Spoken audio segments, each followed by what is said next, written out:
Hello and welcome to Viewpoint. I'm Vladimir Solokhub. Last week, President of Ukraine Petro Poroshenko met with Vice President of the European Commission for Energy Union Maros Sefcovic to discuss Ukraine's further integration into the single energy market of the EU. Join me now to discuss the outcome of this meeting as well as Ukraine's steps towards energy independence as the head of the Department of Strategic Planning at the European Integration at the Ministry of Energy and Coal Industry of Ukraine, Mr. Mykhailo Bno-Airiyan. Mr. Bno-Airiyan, welcome to Viewpoint. Hello, thank you very much for the invitation.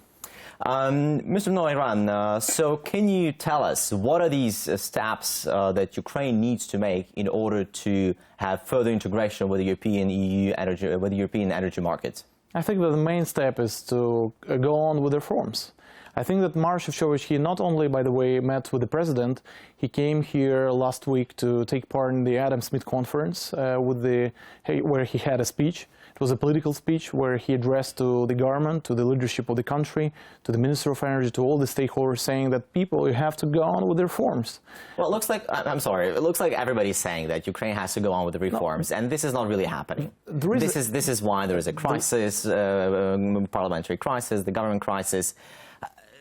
There is exact package what should be done in the energy sector. For example, third energy package. We have to implement the laws that are compliant with the third energy package and to do all the steps regarding these commitments in the framework of this third energy package. And this is the EU requirement? Yeah, it's the EU requirement. It's our obligation in the energy security, energy community organization, and within the agreement on association with the European Union. So what we have already what we have already done, it's the law on natural gas market. It has been implemented. Now the second legislation was finished. Now we have to do the law of new law on electricity market. We prepared, the ministry prepared that. We submitted it to the government, and we hope and the government voted last week on Wednesday, voted for submitting it to the parliament. So we hope that in 2 or 3 months the parliament will vote for the new law that should bring new standards for the market. Mr. Bno-Airiyan, we were talking to a number of ministers, to a number of the so-called reformist ministers, and all of them in unison, they say that the main problem with pursuing the reforms in Ukraine is that when the government, when the ministries submit the draft bills to the parliament, which are supposed to reform something in Ukraine, the parliament just blocks or takes forever to vote on these bills. Do you face the same problem? I don't think that it's only the question of the relation between the parliament and the government. The question is that we live in the parliamentary presidential republic. It means that we have the coalition. We have the parliament that is very influential and influences on different matters. And you know who is in the parliament. Of course, unfortunately, the parliament also is being affected by the special groups, by the people who used to be very influential in the business and trying to have impact on the political side and on voting these or that laws. That is why when you implement a new law that will change dramatically, 100%, the status quo in the energy sector or in the electricity sector, it means that they, of course, will try to influence. But I won't say that it's only the question of cooperation and of our relations between the parliament and the government. It's all over there, because unfortunately we have the situation when the oligarchy groups, they used to have a real influence and representative people everywhere, in the ministries, in the government, in the parliament. Now it's been changing, but it's a very slow process. That is why to say that we have to make quick reforms mean that it should be unanimous position of all the branches. In the parliamentary presidential republic, it's very difficult. There should be dialogue, and the dialogue always causes negotiations and discussions. That's what is happening in Ukraine. Fortunately or unfortunately, we have to deal with that, and we are dealing with that. Yeah, it looks like some tricky situation here. Mr. Bno-Airiyan, this winter was the first winter for Ukraine without Russian gas. But was it really without Russian gas? Wasn't some of the gas which Ukraine received from the Western partners originally came from Russia? You know, I always say that it doesn't matter at all whether the Russian that we are importing from the European direction, whether it's have Russian roots. It doesn't matter at all. We have the new route that is absolutely differs from the Russian one. Today it could be, for example, Russian roots gas, but you know, the European Union has succeeded in building out a huge infrastructure of LNG terminals. So today it could be Russian gas, tomorrow it will be the gas from Qatar or from Algeria and or from Australia. It doesn't matter at all. The main question is that we have the other route that is working, that gives us a huge potential and a huge position when we are communicating with the Russian side. On first of all, on Russian matters and on matters of importing of Russian gas. So can Ukrainians expect the same independence from Russian gas next winter as well, and in the years going forward? I think this I think that this year will be very crucial. We will see. We'll get the statistics after the heating season, finishing of the heating season. But what we see now is that the prices, the high prices for gas, caused the decrease in consumption of gas in population, in industry, and of course now we need less amounts of gas that we used to have in previous years.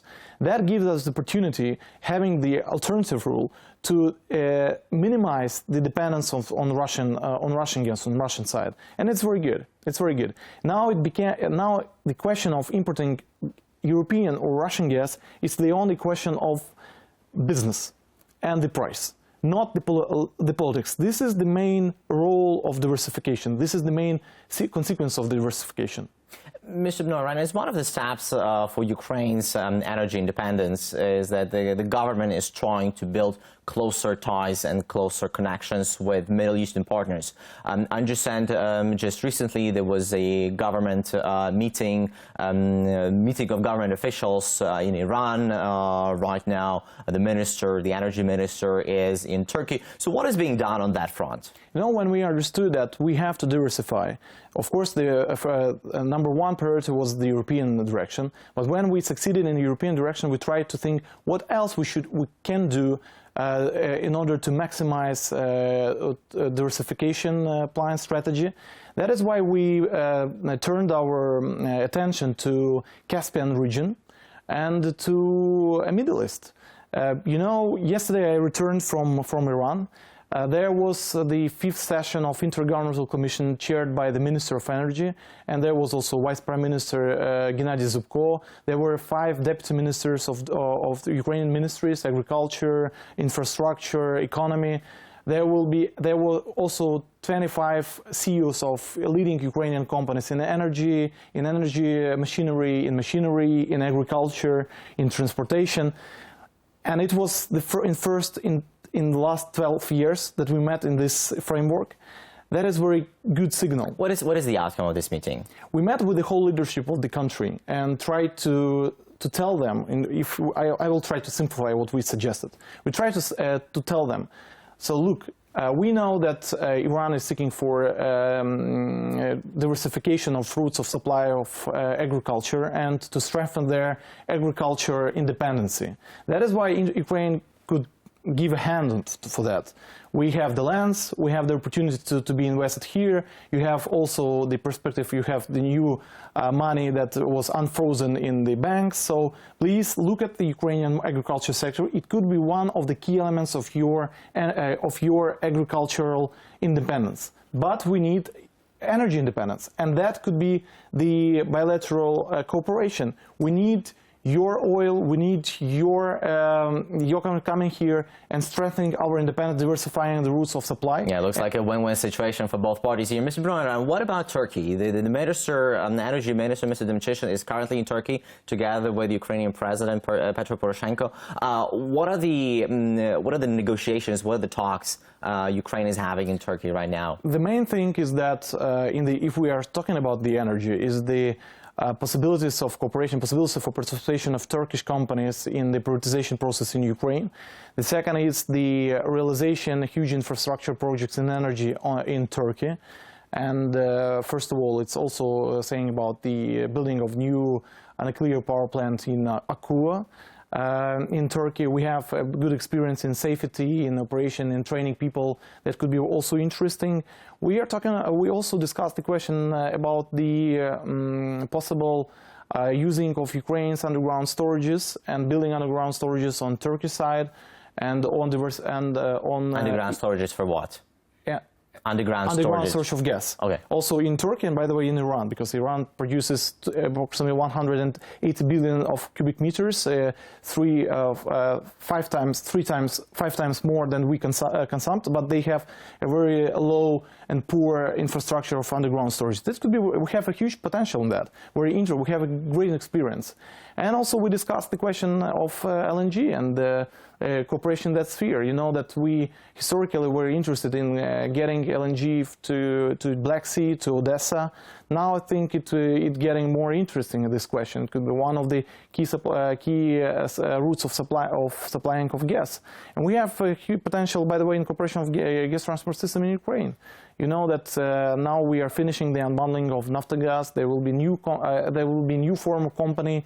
There will be new assets, and I think that getting out the gas transport system from Naftogaz, making it independent, it will be more interesting for investors to come in. Yeah, looks like a lot of opportunities there in the energy sector. Mr. Bno-Airiyan, many thanks for joining us today. We were discussing the future of Ukraine's energy sector with the head of the Department of Strategic Planning and European Integration at the Ministry of Energy and Coal Industry of Ukraine, Mr. Mykhailo Bno-Airiyan. I'm Vladimir Solokhub. Thank you for watching Viewpoint.